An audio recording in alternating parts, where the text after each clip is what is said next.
Episode 1, Trigger Night, Part 3, Bloodline Protocol. The storm hadn't stopped since the warehouse burned. Scarlett Reed moved through the dripping ruins of the industrial district, every step tracing a ghost across the asphalt. Her body ached from the fall, her hands were torn and bleeding, but the flash drive still pulsed warm in her pocket like a heart that refused to die. The city was sealed behind her, bridges locked, scanners alive, drones sweeping the skyline. She was no longer a fugitive. She was a target painted in red. The first safe house lay beneath a derelict train station, buried in shadows and dust. She broke the lock, slipped inside, and collapsed beside a table scattered with old weapons wrapped in oilcloth. The air smelled of rust and gunpowder, familiar, almost comforting. She pulled off her soaked jacket and pressed a trembling hand against her ribs. The wound had reopened, crimson leaking through the bandage, a silent clock counting down her time. But she didn't rest. Scarlett booted up the laptop left behind years ago, wires snaking across the table like veins. The flash drive slid into the port, and the screen flickered to life. Operation Halo. Level black.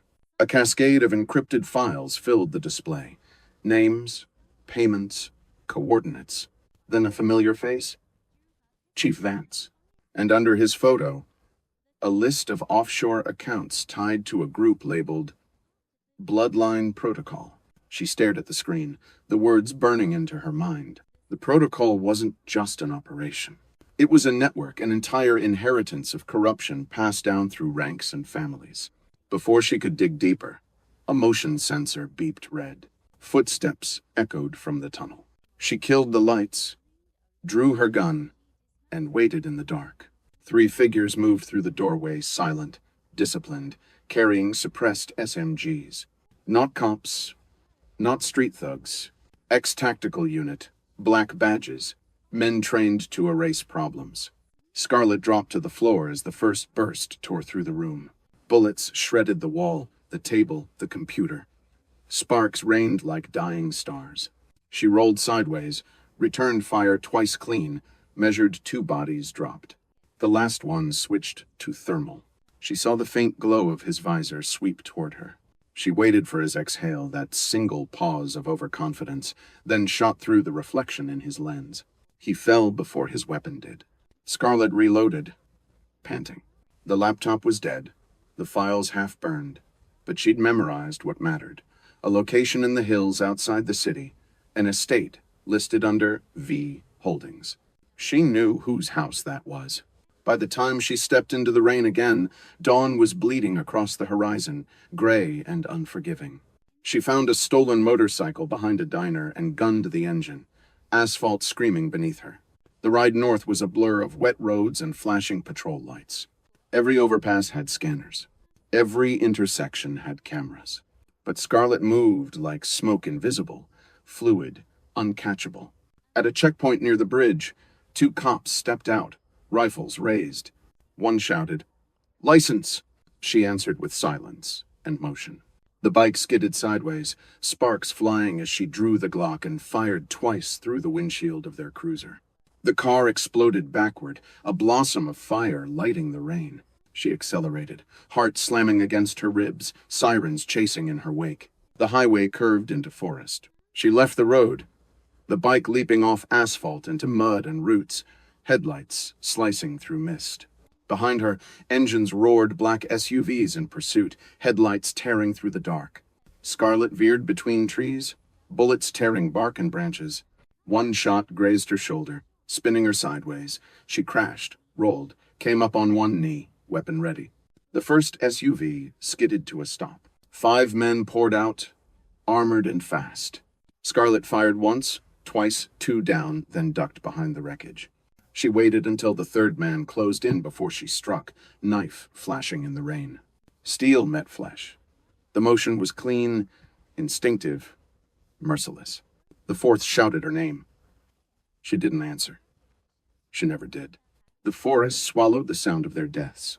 When silence returned, Scarlett retrieved her bag, limping toward the ridge where the estate lights shimmered beyond the trees. The mansion sat like a wound against the mountainside, concrete and glass bleeding cold light into the fog. Guards patrolled the perimeter, men in suits, radios whispering static. She counted them, marked their rhythm, and moved. The first kill was silent, a garrote and a breath cut short. The second fell before he turned a knife to the base of his skull. By the time the third reached for his radio, she'd already vanished into shadow. Inside, the air hummed with generators and secrets.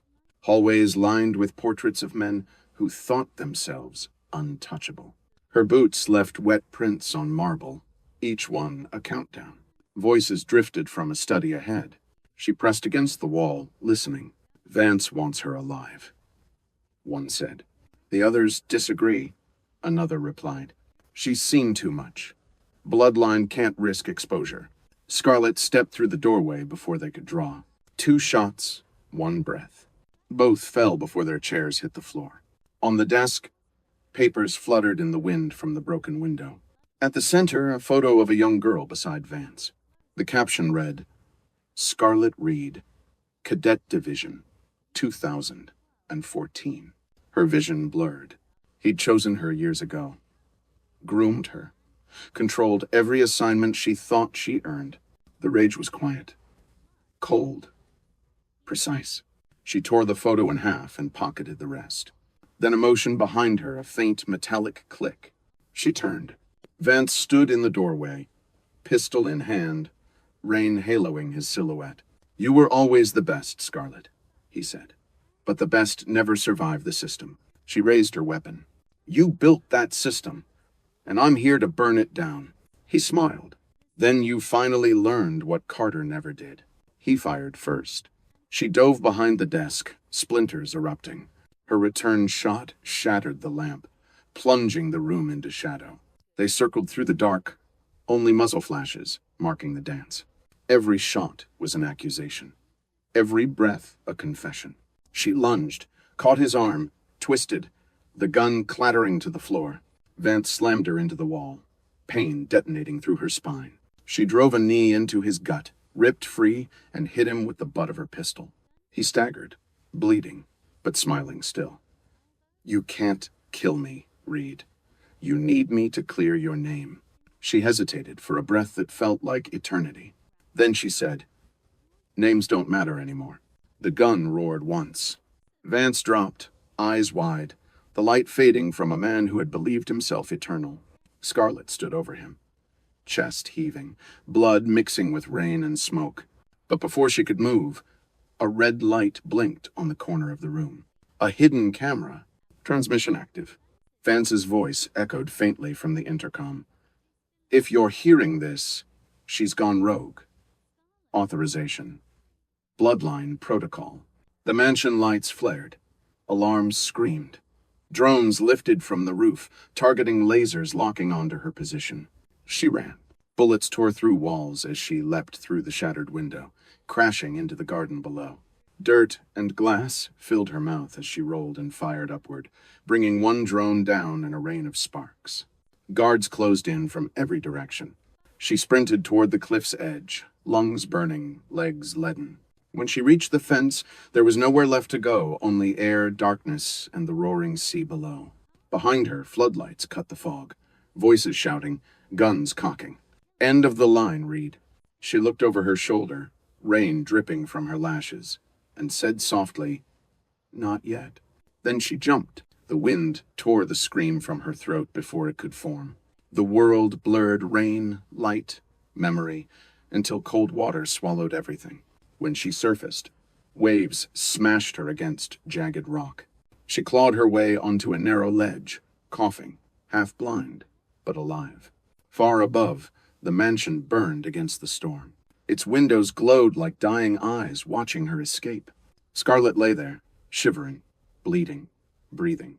For the first time in years, she felt something close to peace, not forgiveness, but clarity. The war had only just begun, and she had nothing left to lose.